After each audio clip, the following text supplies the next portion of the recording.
Hello and welcome this evening to the opening of Kanishka Raja's Soul Ground Control. We have here with us Juli Raja, who's Kanishka's wife, and also an assistant who's been assisting his work from the very beginning, and also who runs the estate of Kanishka Raja. Welcome to the show, and thank you for being here. Thank you for having the show. We're standing in front of one of the early works from this body of work, Control 10, and has an interesting title. The title of this work is My House to Bauhaus.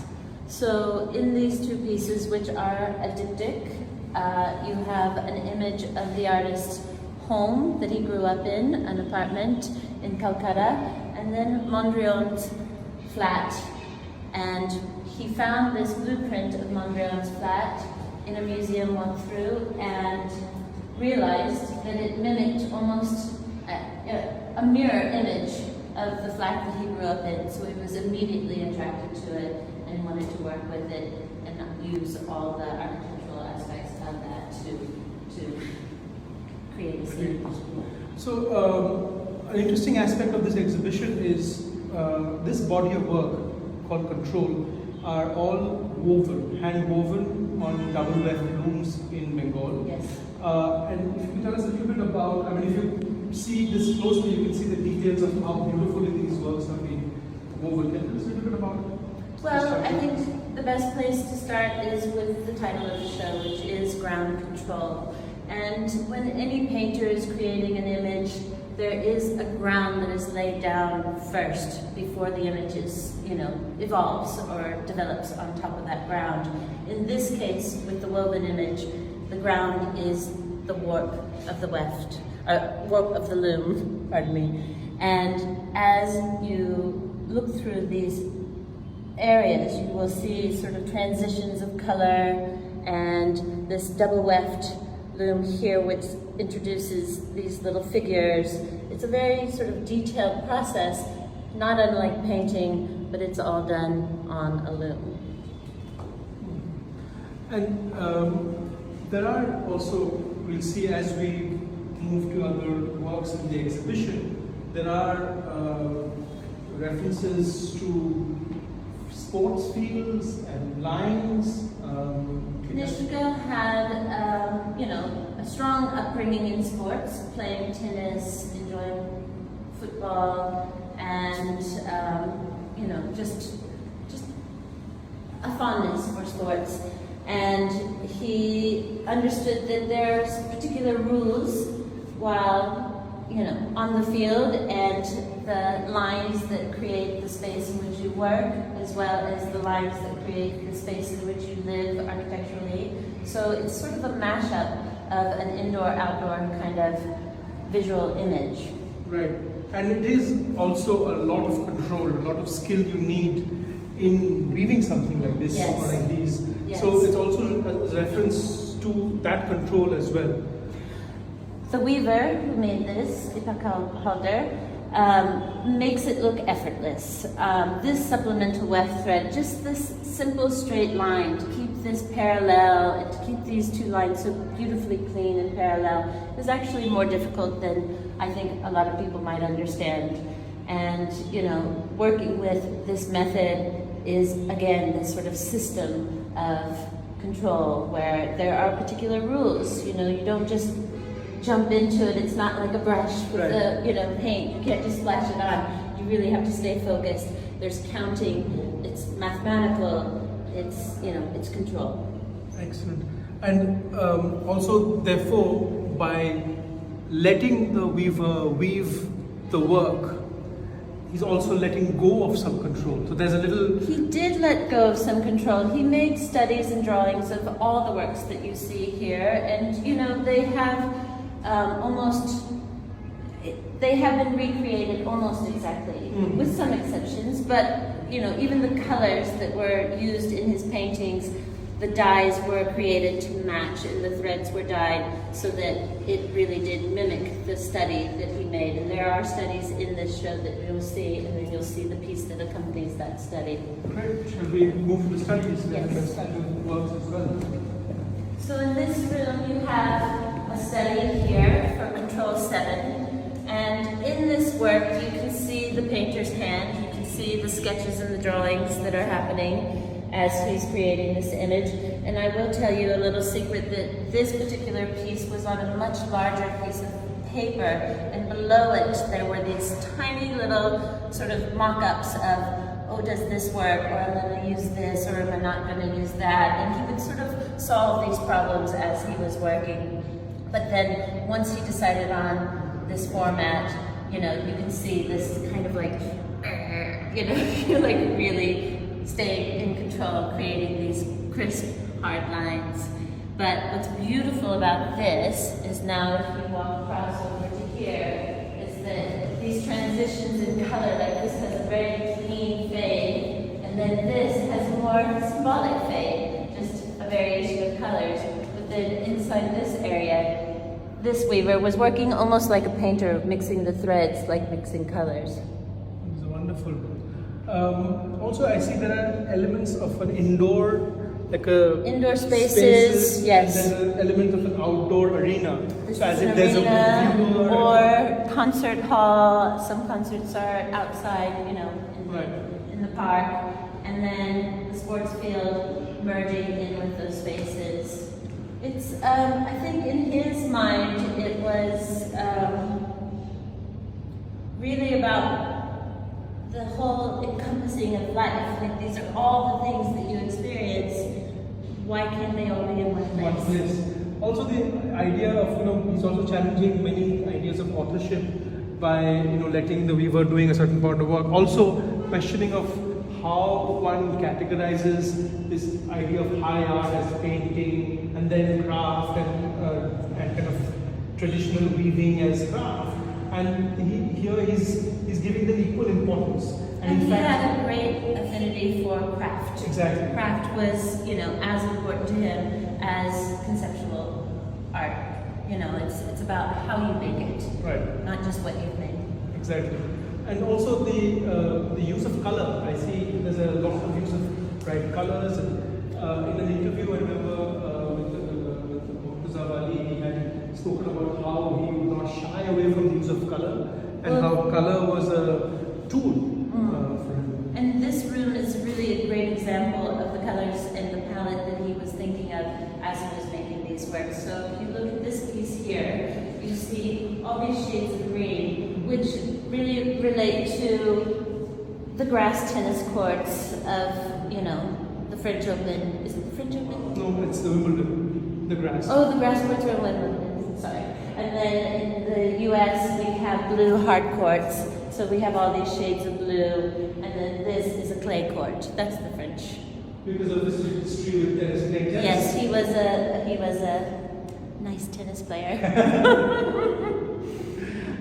He did at one point, we used to go to the New York Library, and they have this amazing room that has all these reference photos.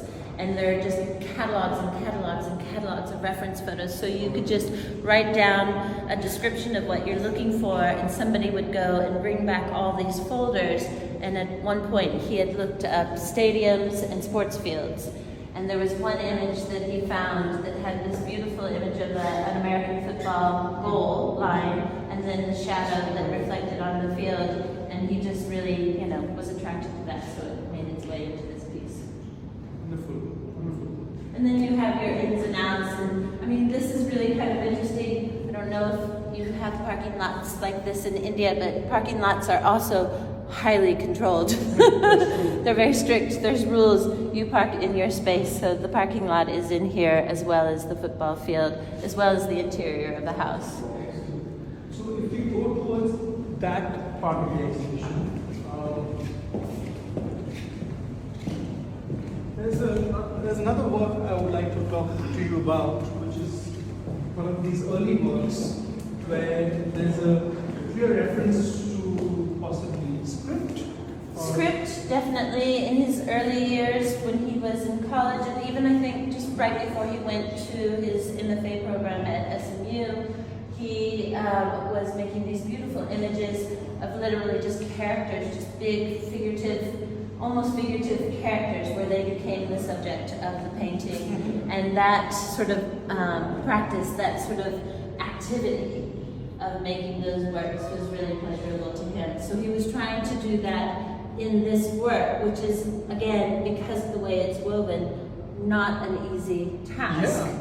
Just to have this sort of fluid, you know, soft, round movement. In something so grid-like, right? And also to see the clear hand of the artist, even here, like the pencil marks are all woven into the This is actually really important to see, is in his paintings and drawings that he sent to the weaver, he would have these like pencil lines like you saw in the studies, and the weaver beautifully brought them into the piece. And I know the first time he saw that, he was just overjoyed, like, ecstatic. You know, you actually literally picked up everything I had in the image. So to really kind of broadly conclude in a wide sort of way, the script-based works were made way early in his career. Yes. And this was in 2014-15, around this time when he had made these works. Correct. So maybe he was looking at these works even 20-25 years from, and his work was always interlinked with each other. You know, I think I'm an artist as well, and I think that we have a grammar of ornament, and it's something that's within us, and it doesn't change just because our work slightly changes or evolves.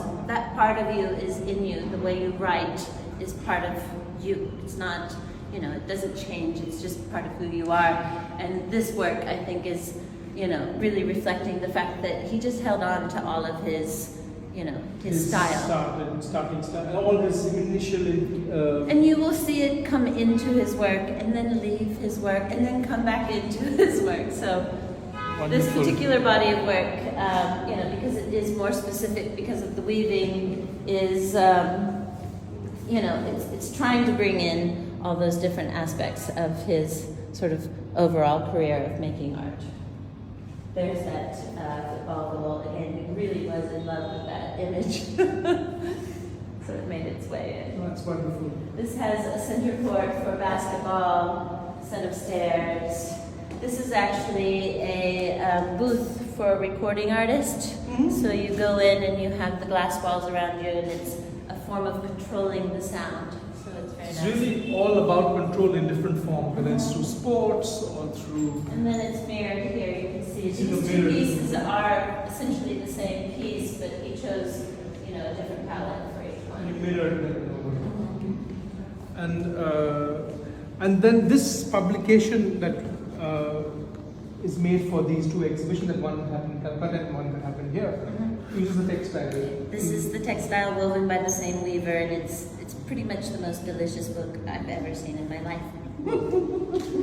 I love it so much. It has, inside it has some of the small sketches. So he made dozens and dozens of these small little sketches before he made it to the bigger works. And it was just sort of, you know, challenging himself to develop spaces that were very sort of clean and readable.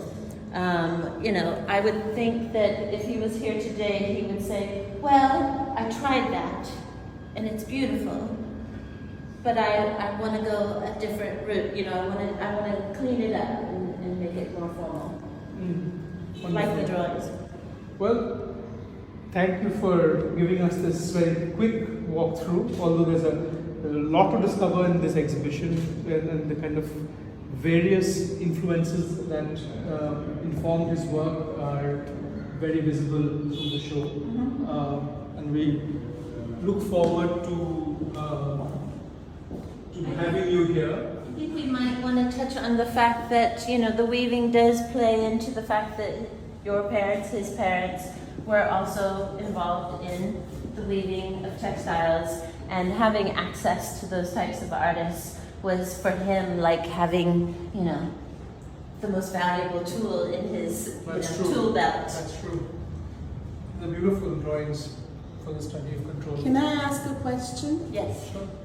What would you think about control in his head as an idea? Multiple things. Lines that you don't cross. Forms that are secure.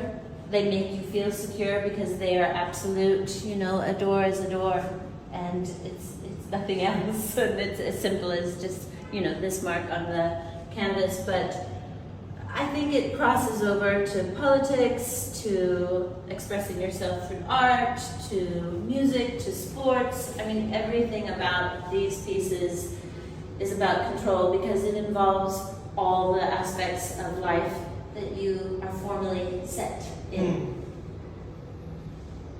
Wonderful. Thank you. Okay, thank you. Thank you.